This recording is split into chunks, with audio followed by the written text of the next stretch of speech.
Look at these new headphones I got. Ah, they're purple.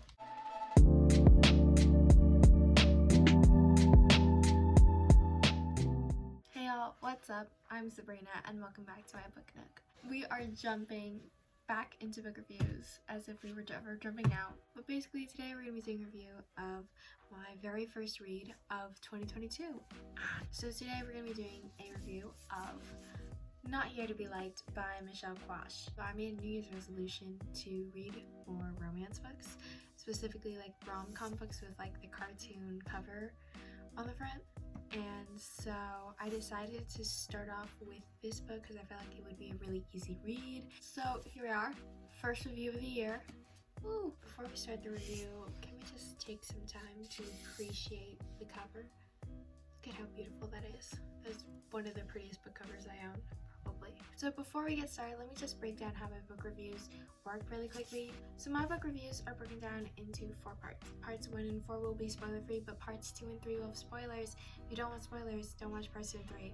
However, that is probably where I will be doing most of my review, so sorry. Part 1, I give my beginning thoughts and opinions, just sort of like a beginning rambling, and I also give a really brief plot summary. It's just sort of what you would find on the book jacket. Part 2, I talk about plot writing and other elements, just sort of things I liked about the story, things I didn't like, what I thought about the writing, just all that stuff, okay? And I just sort of do most of my review there. Part 3, I talk about characters and relationships. So that's pretty self-explanatory. I talk about characters and their relationships. And finally, part 4, final thoughts and opinions. I give my final thoughts and opinions, and I also give an overall rating and answering the question, is it a must read? Okay, great. So without further ado, let's get into the review. Starting off with part 1, beginning thoughts and opinions. So this again was my first read of the year, and it was honestly such a good pick. It was funny, it was lighthearted, it was a cute little romance, it was fast paced, so just everything perfect for a first book choice. However, I will say that this book definitely had some things that I was kind of iffy on. For example, the writing and just sort of the overall like theme of feminism, which I will get into more in part 2, but I would just like to say I just said that out loud and I realized that sounds very not okay. There's nothing wrong with feminism, you guys. I have nothing against feminism. I don't know why I'm saying it like that. It makes it sound like I have something against feminism. I literally am a feminist. I don't know why I'm going on this rant to defend myself. It's just I said something and it sounded wrong, and now I just feel like I have to clarify. There's absolutely nothing wrong with feminism being in this book. I just want to talk about the way it's depicted, which I have a little bit of issue with. Does that make sense? I'm not a feminist, you guys. Okay. We went off on a little bit of a downhill slope. Back to the review. Anyways, I also had some issues with like how the relationships in this book were written, specifically just like the pace of it and how the characters were written and how they interacted with each other. Also, some of the plot points were a little bit unresolved, but overall it was actually a surprisingly good, cute rom-com book that's really lighthearted but also manages to get you thinking and broaden your narratives, because I definitely did finish reading this book with more of an open mind on feminism, which is not exactly something you would expect from reading like a cute little like rom-com book like this, you know what I mean? So now for a brief little plot summary. So the story follows a junior named Eliza Kwan, and she is basically like this perfect person to take over senior editor-in-chief of this school newspaper. However, she doesn't get the position, and then instead it goes to Len DeMartile, this ex-baseball jock who only recently joined the newspaper team and doesn't really show much interest in it. Like, he's not very passionate about it, which obviously really upsets Eliza because she's like, she worked so hard for it, and you know, she just got passed over for this role that she's been preparing for years by this guy who doesn't even really care. And so she goes off on a little bit of rant. She writes this feminist essay that gets accidentally published in the school newspaper front page, and basically, you know, it goes out the window. stuff happens and she has to deal with the consequences while also managing her relationship with the new pronounced editor-in-chief of the school newspaper, Mr. Lin de Martile. That wasn't a very good summary. It's hard to like pack it all into one because there's a lot of things that happen in order for you to understand what happens in the book. Just look up the summary online, guys. I'm sorry. I can't do it. Moving on to part 2. Thoughts on plot writing and other elements. Overall, the book was fun. I can say that. It was definitely fun to read. I read it all in one afternoon. I think I read it in the car. I read it in the library. I read it at home. I read it in all different places. As far as rom-coms go, I feel like this one is pretty solid and the characters feel like high schoolers, which is actually something really underrated. Because a lot of like the romance books you read now about high schoolers doesn't really feel like it's about high schoolers. And maybe that's just because this book, a lot of it takes place in high school itself, which I feel like, again, a lot of high school romance books don't do. They just completely ignore that. You know, these characters are in school. They can't just constantly go out and do these things. They have homework the next day. And this book depicts that, which I think is actually very underrated and something you don't find a lot these days. At least not in the books I read. And also the boba date between Eliza and Len. That is so cute. That was so cute. I love boba. A boba date in a rom-com book. Just unheard of.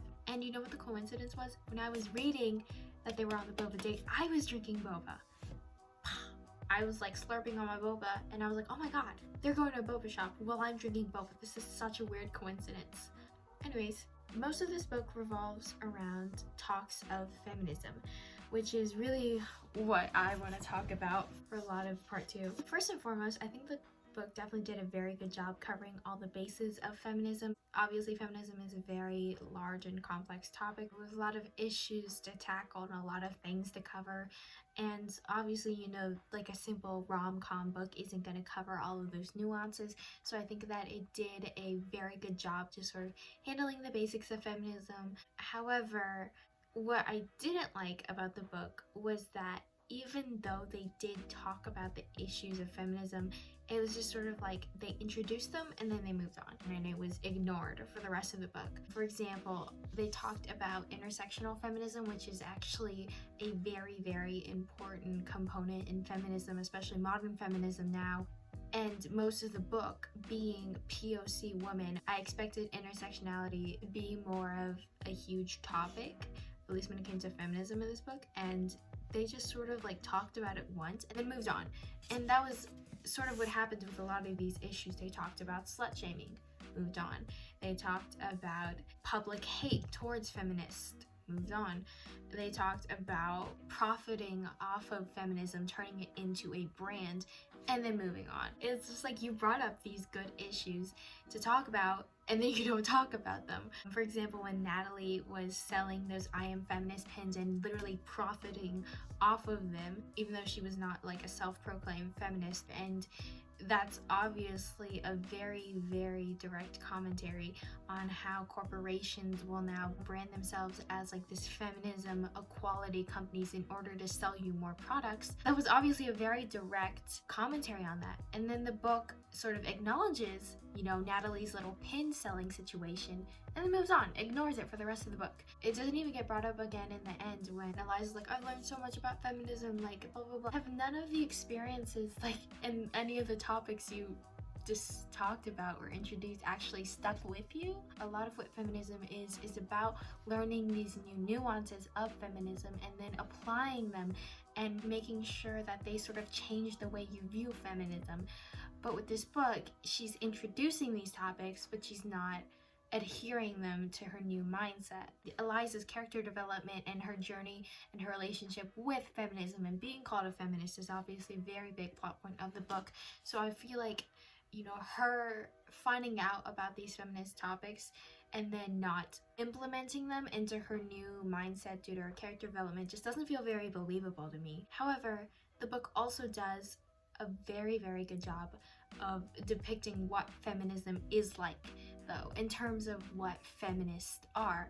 For example, a lot of the characters in the books, they consider themselves bad feminists for doing this certain thing, or saying this certain thing, or believing this thing.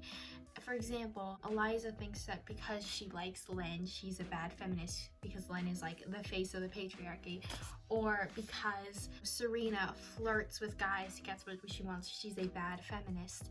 And I just think that it sort of perfectly encapsulates how there's really no perfect feminist. Everyone sees feminism differently and what a feminist is. I obviously am not going to have the same idea of what a feminist and feminism should be versus like you, the person watching this video. So I really loved how this book showed how complex and how messy it is, how people are bad feminists no matter how much we try to be good feminists. I very much enjoyed that aspect of the story, and so I kind of understand how that might tie a little bit into how they will introduce topics on feminism but then not really elaborate on that. But also I feel like using this excuse of not everyone is a perfect feminism in order to sort of justify not elaborating on any of these topics of feminism that you introduce that is crucial to your protagonist's character development is kind of a cheap excuse. I just said a lot of words. I don't know if any of that made sense. I was sort of rambling. I wrote down a review for this and I completely did not follow it. Anyways, we can't judge too harshly, guys. This is still a high school rom-com book.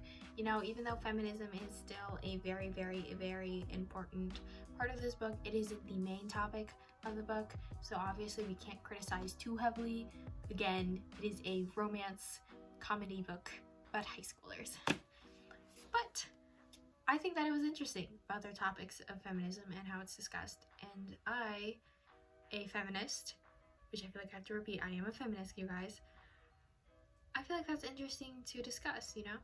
And also, if a book does brand itself on including feminism into its main story, I feel like it deserves some discussion on that. Moving on past that whole topic, let's talk about the writing. So the story was a little bit rushed, and I admit some plot points felt a little bit unelaborated or unresolved. For example, Eliza's sister, I think her name is Kim, but I'm not sure.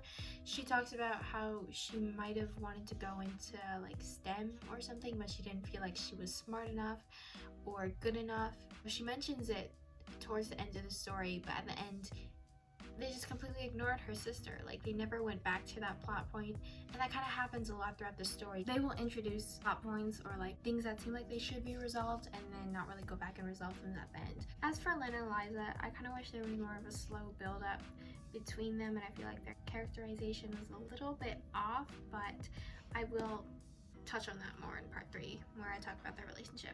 Also, the writing I feel like was very, very easy to digest. It was simple, it was funny, it was witty. Again, felt like a high school rom-com book, but I feel like it did fail to fully flesh out all of the characters.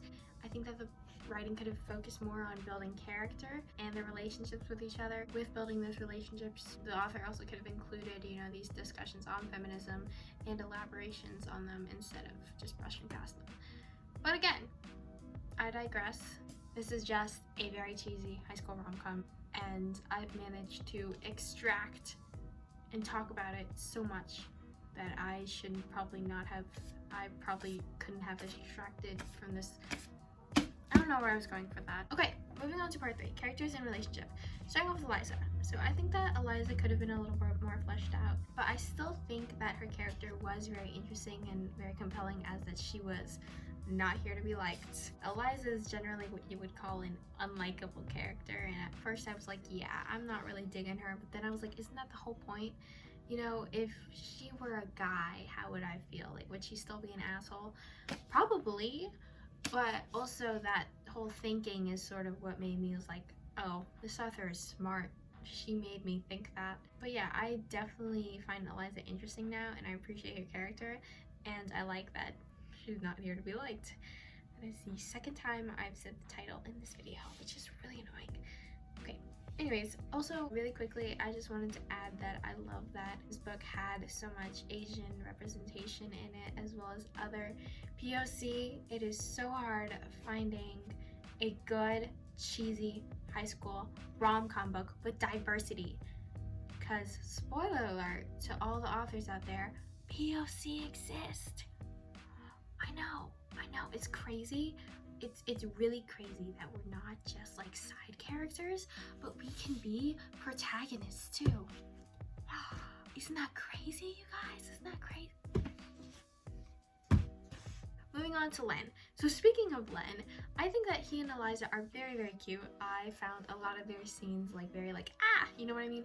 But I think that the relationships could have been a little bit drawn out more in the beginning, because in the beginning, I feel like it could have been more like awkward and tense between them before they began to trust one another, but it just sort of seems like they're like thrown together and then they immediately like snap into like a relationship, which didn't really make sense to me. And for Len, I feel like his character was constantly changing. I couldn't really pin down what he was supposed to like be. Was he supposed to be this like shy and quiet guy? Was he supposed to be like sarcastic and quippy? A lot of things just contradicted each other about his character, but I think that Len and Eliza had a very good, witty back and forth. I found their relationship really funny. I found their conversations engaging, so I thought that was really cute. Briefly, I want to touch on Winona, who is Eliza's best friend. I honestly thought Winona was going to end up with Serena. Why did she end up with Serena? That was a missed shot. But also, like, she talked about Serena so much, I thought they were going to end up together, but not. Okay, so moving on to part 4, final thoughts and opinions. So overall, I think that this book was a pretty epic, cute, lighthearted romance with a little bit of a pacing issue, but that's fine if you like fast and quick-paced stories anyways. The discussion of feminism was definitely a good jumping off point to start off of, and it covered a lot of the bases of feminism, but I didn't really like how it did introduce so many ideas of feminism only to ignore them later in the story. The main romantic relationship also felt a little bit confusing, but I did enjoy their back and forth a lot. I think that their witty remarks was really fun to read, and they definitely had a lot of chemistry with each other, which is very good for a romance book, obviously. And the characters, I feel like, are also definitely interesting, as they are not here to be liked. Writing is very easy to digest, it's simple, and it's funny. It feels like a high school romance story, and it's also very fun and captivating. Like, it makes you want to digest it all in one sitting. Overall, I rated the book a 4.3 out of 5 stars. Is it a must read? I mean, kind of, yeah. It like depends, sort of. I think if you're looking for your next rom-com read, or if you're just generally into that genre, I would definitely put this at the top of your list. Make it your next read. Like, it is super fun. But if you're not particularly into romance books but you wanted to branch out, I would suggest looking to other rom-com books first before deciding to check this one out. In general, however, if any of y'all are looking for a fun and lighthearted read with surprisingly insightful thoughts on feminism and very, very cute romantic relationships, check out this book. So that's everything I wanted to talk about. If you watched this entire video, thank you so much for watching. If you liked it, give it a thumbs up. If you didn't, don't be here to hate it, give it a thumbs down. I don't really care. My camera stopped filming this like 3 times throughout the video, which is why I might be talking fast a lot, because I'm hoping it doesn't stop again, but I feel like it might. Okay, again, thank you so much for watching, and I'll see you next time. Bye!